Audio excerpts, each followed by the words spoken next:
once you have, you know, your audience sorted out or adjusted, you know, I mean, one of the great things about the web is that, you know, you can make these quick adjustments and pivots, and you have that brand message clear, a clear signal.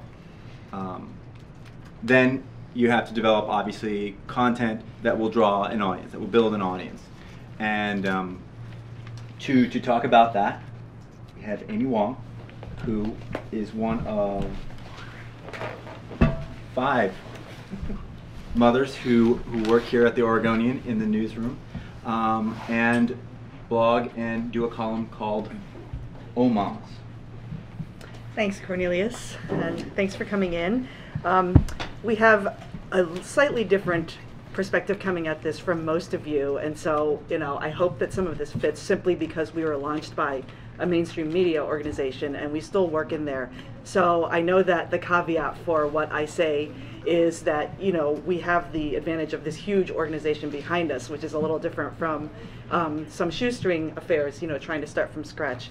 But I think we face a lot of the same struggles because, you know, we do have competition for our time from our actual jobs here at the Oregonian. None of us do Omamas full-time. We all kind of squeeze it in. In a couple reporters' cases, they have to squeeze it in between breaking news stories. I edit 2 sections, etc.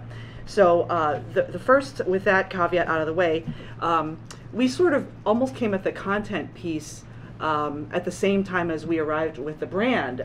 Your talk about the brand stuff was very interesting because we sort of had to work on narrowing both of those simultaneously. We knew we wanted to do a parenting blog, and of course the biggest question that came to mind, and this may resonate with some of you, is there is so much competition. Urban Mamas was already out there and doing a fabulous job. Do we have an Urban Mama here today? Yeah, we did have an Urban Mama here today. Okay. And just even without Urban Mamas, there are, I don't know, maybe about 3,000,000,001, you know, parenting blogs out there, and specifically what they call mom blogs. And so the first challenge was how to differentiate ourselves in both our brand and our content. We sort of came with a geographical narrowing that helped. You know, we wanted to talk to Oregonians about issues that were of Oregon, particular Oregon concern.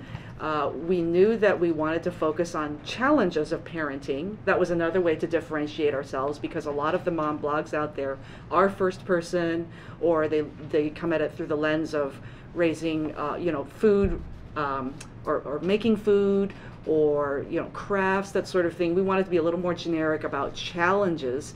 And so we sort of started from that point of view. We were originally called the Mom Beat in a nod to our journalist roots. And it was sort of the same situation. You know, we thought it was really cool. Hey, we're on the Mom Beat. And then we talked to people outside and they said, well, we know what a mom is, but what is a beat?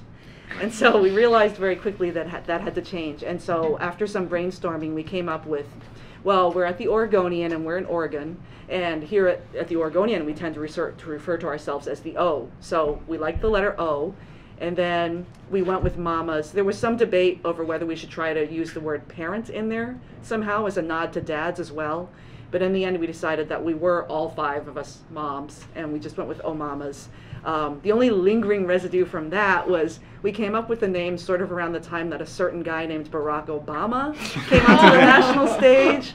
And so for a while, people thought we were like really, you know, left-wing liberal democratic moms who would only blog about left-wing liberal democratic. It was no, it really has nothing to do with the president. And now I think we've sort of established it to the point where people don't automatically think Obama every time they hear Omama. So we got that out of the way, and then we started focusing on challenges. Well, there are still a lot of blogs out there that deal with parenting challenges. And so we eventually decided on the strategy of tips that parents can put to use right away without having to spend lots of money. Yes, Jake, yes. So once we narrowed that down, it was amazing how quickly that really helped us laser focus in. Okay, it's got to be about tips. So you can't just write about, oh, you know, my kid is having a problem sleeping. You have to actually go out and find a reputable expert who can speak knowledgeably and offer advice for how to help your kid get to sleep and stay asleep. Or it also helps us sort through the numerous suggestions that readers and public relations folks will make for our blog. Hey, how about writing about something that has to do with spring sports? Okay, well, how can I turn that around and fashion it into tips for parents? Because again, there's another really broad subject. You could write about spring sports ad infinitum. So tips, what would I want to know if I were a parent and my kid played sports? Well, injuries kind of comes to mind. So, okay, tips about sports injuries, how to prevent them maybe, or what to do if your kid gets a sports injury, or how is a child's sports injury different from what an adult might encounter. And so once you start thinking of it that way, then you can really line up good experts to go with that. And that's been another key for our content, is finding the right people to talk to. Again, we didn't want to present ourselves as the experts, because frankly, the only people who I've discovered who are really expert about being parenting are like I was before I had kids. You know, until I had kids, I knew everything there was to know about parenting. And then I had kids and I discovered I knew nothing about parenting. So we really, really wanted to stay away from that we were telling everybody what to do. In fact, I think one of our original slogans was that we would, you know, you ask us the parenting questions and we'll go out and try to find the answers, or at least try to, you know, talk to somebody who might have a better handle on sleep or sports injuries or nutrition. And we try really hard to go with, you know, kind of institutional experts. You know, if we want to write about nutrition, we're not just going to go to our friends. We will go and find that dietitian or that nutrition. And that just, because we're affiliated with a newspaper, we just want that really reliable and defensible source. And that's been part of our content strategy as well. We really try to vet people or go with more neutral sources. You'll see a lot of people affiliated with maybe OHSU, for example, because that's a little neutral than someone who might have their own practice. And then what about production? Production is, production, we mostly focus on the blog, our blog tool, and we try to keep the format really simple to save on time, because we have discovered, as many of you also know, that, you know, the more you blog, the more they will come. I mean, right. if your blog goes dead for a day or two, that can really lead to a drop-off in your analytics. When you're looking at the analytics emails every day, you really got to have that steady stream. And what we aim for is Monday through Friday posting. With our audience, we can skip the weekends, because, you know, parents are often too busy to get online during the weekend with the kids' activities. But Monday through Friday, and we try to post first thing in the morning. Just in looking at the traffic to Oregon Live in particular, looking at our patterns, we see a huge spike between 6 and 10 a.m. So that tells us that what people are doing is they're waking up, they're hitting the smartphone, they're logging on, they're getting their day started, they're looking into the screen for their daily instructions, and we want to be there as part of their daily instructions. The other thing we need to keep in mind for our content strategy is the investment of time, and that right. plays into your question about production.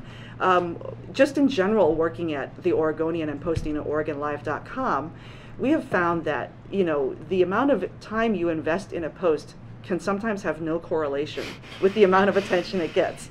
You will spend sometimes a day or two slaving over this beautifully crafted blog post, and it'll get, 100 hits. Then you'll dash off something in 20 minutes, that's 4 paragraphs. And this happened to me recently. I put maybe 10 or 15 minutes into dashing off something just really quick that was sort of an event-y type thing, because we classify, news about events under tips. And I walked away for 5 minutes. I came back later, and it already had something like 30 Facebook shares on it. Wow. And I thought, man, but that other blog post that I spent 6 hours slaving over, didn't go anywhere near like that. So it's just a good, again, now we know that event type posts can be classified for us with tips, because parents are always looking for new and interesting events. You can only do OMSI and the zoo and the Children's Museum, as much as we all love them, so many times before you need something different, preferably something cheaper. And so anytime we do those events, here's tips on what to do with your kids. Did you set out at the beginning to build habitual readers? I mean, the reason why you do multiple posts a day, or at least one a day, is to build those habits into the readership, is so that they expect that you'll be there every day, like you say, in the morning. I mean, was that something that you started out with, or you just found over time that's where your readers were coming, and so they were coming in the morning, and so yeah, we didn't start out that way. We started out, sort of with these very grandiose goals. We're going to sort of be the be-all and end-all Oregon parenting blog, and then we very quickly realized that that was maybe a little ambitious. And so then, and also we were all still learning about blogging. I mean, we started the blog in maybe 2008 or 2009, and it was all very new to us. We all had to learn it from the ground up. I don't think any of us had ever blogged before. And, we were all just dipping our toe into the social media waters. And so we had to learn, that it really is about building the audience and getting them to come back and make it a habit. And so that was when we went to the quicker hits. And, we've even allowed ourselves to do things like, so-and-so sent out this press release that you might find really interesting, do a little intro, and then, just literally quote the press release. And, we don't do that often because we prefer the majority of our posts to be reported, and where we're, getting tips, spending time with the experts to pull out their tips. And that does take a lot of time. I'm sure some of you had this experience. You'll interview somebody for 45 minutes, and, then it gets drilled down, and you can really only use about 5 minutes of it. But, of course, the beauty of the internet is when, you can put up a 500-word post and it looks awesome. Right. It doesn't have to be the 2,000-word epic. So, we have thought about other ways to pull people in terms of podcasts and video, and we did do Omamas podcasts for a while, but it turned out to be really labor and time intensive. And that's a question that I throw out to everybody or anybody else on the panel, is like, when you're thinking about multimedia, like when or what has been your experience with that time invested and the ROI being the return on traffic? And we took the same approach with the videos and podcasts, the few that we did do. We tried to keep it tips oriented. Noelle Crombie, one of the other Omamas, did this great video on how to use a baby wrap. Where, she did a baby sling, baby carrier, baby wrap, and showed people how to actually put them on. Like a sling, for example, on a wrap can be really tricky if you've never used them before. And so she actually did a video where she went through and put everything on with her baby and showed people how to use it. And then we had podcasts where we talked about other things, where we would bring someone in and really prep them beforehand. We're going to be very tips oriented here, and you need to give very practical advice. You can't tell people to go out and spend $100 on this or something where they have to study. It has to be something they can do now, the minute they turn off the podcast. And so with that sort of laser focus, again, I think we turned out some really good podcasts, which are on iTunes that you can look up, and they're free. But they were hugely, hugely time-consuming and labor-intensive. That was my experience when the Sentinel, got a more complex CMS. We started doing podcasts because it was possible. Yeah. It's like, ooh, we want to have a music show too. We want to sit around and tell our opinions. And so we just started doing that. We started doing video because I came from a film background, and they were just vast expenses in time. When you're running a business, everything boils down to time or money, and they're often interchangeable. And so the time expense was amazing, and there was almost no return in audience. And that's not true for everyone. Other people, may have different experiences that they do invest in video. And does anybody have sort of a anecdote? Or we're probably not the best to ask about time and money. Lisa? At this scanner where we work, we have leaped into multimedia, and Mark Lucky was in Portland last year. He tossed out, he's the multimedia director of, I want to say, the Washington Post now. Yeah. And he was the founder of I want to say it's the 10,000 Words blog. Yes. He talks about how to go into multimedia, and based on what's the nature of the story. So when you're talking about one of those baby wraps, everybody looks at like a 1 mile piece of fabric. Yes. You're like, what? So that lends itself to video, but what we found we have a really popular YouTube channel, and it's the demographics of it is predominantly young African American males and females, which is a flip from our print edition, which is predominantly middle-aged women. But we found, and this sounds really wacky, but funerals and memorials, people care about them. They will go back year after year. There's this charming gentleman who was killed on a motorcycle 4 years ago, and we posted his obit every year. His family goes back to that like a shrine. And so it's like you think ahead, what is going to matter to people 2 years from now, 5 years from now? That's kind of the test of it, because you do have to put more effort into it. And so the evergreen aspect of it, but really seriously memorials. And these schools that are closing too, is a kind of memorial. People will come back to that in 10 years. The people that graduated from that school that's being shut down, they're going to think about that. Washington High School had a 40th reunion, and that school was closed down when? So it's interesting to think about what people value, and you have to think about it in advance, because it's midnight, and you're like, oh my God, this video of the kid across the street, what? You know, it's the hardest thing to sort through. And there's more multimedia than just video and podcast too. Your head will spin when you start looking at that stuff. Was there another question? I know Amy. Oh, I did want to quickly pick up on something you said about evergreen, because that's part of the content strategy too. We find that alternating evergreen topics with stuff that is more topical is really helpful. It also helps us to plan a little bit better, so that we have stuff to post on the blog that is ready to go, and if we know it's in the queue, we feel a little bit about being flexible and jumping on something that's a little more newsy and a little more topical. Like, for example, the movie Bully, the documentary, was released Friday, or went into nationwide release on Friday, and we wanted to do something about it because it's so topical and it's such a big issue. And but to do that would mean that maybe letting the blog go dark. It could have meant letting the blog go dark while we tried to find an expert to interview about, tips for parents on influencing school cultures when it comes to bullying.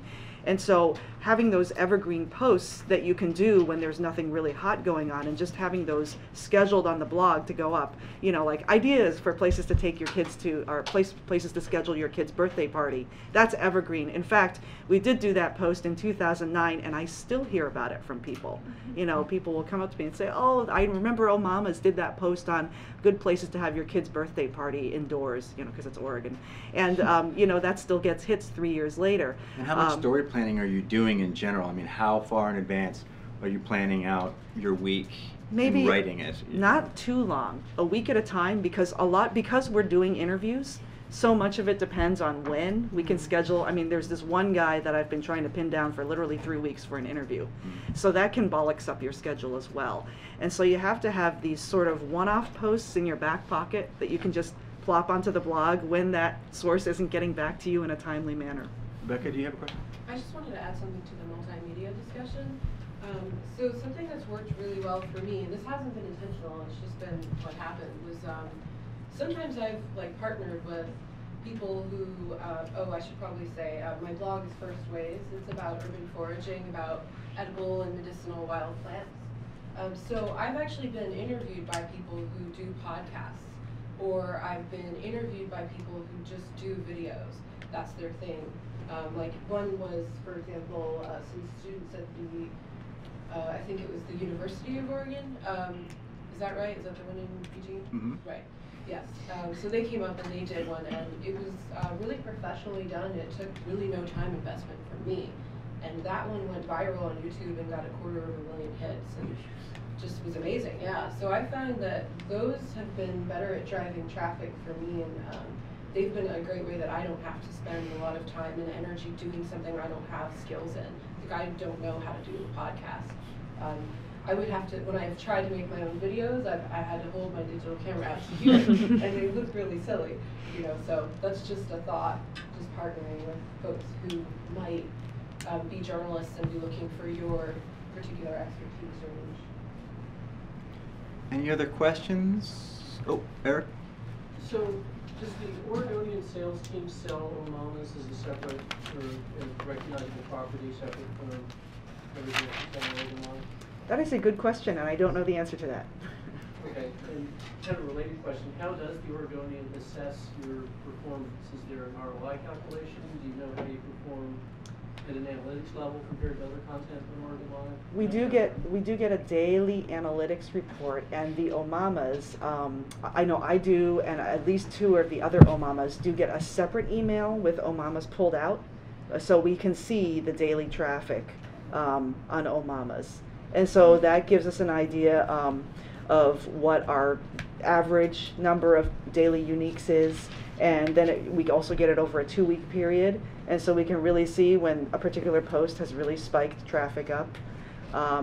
I'd have to look at it again in more detail to see if it gives things like referring domains, you know, like how much traffic is coming to us from Google or Facebook. I don't know if we get that particular information. Jerry, do you know? Yes, you get it. You don't get it, but No. Google Analytics provides that.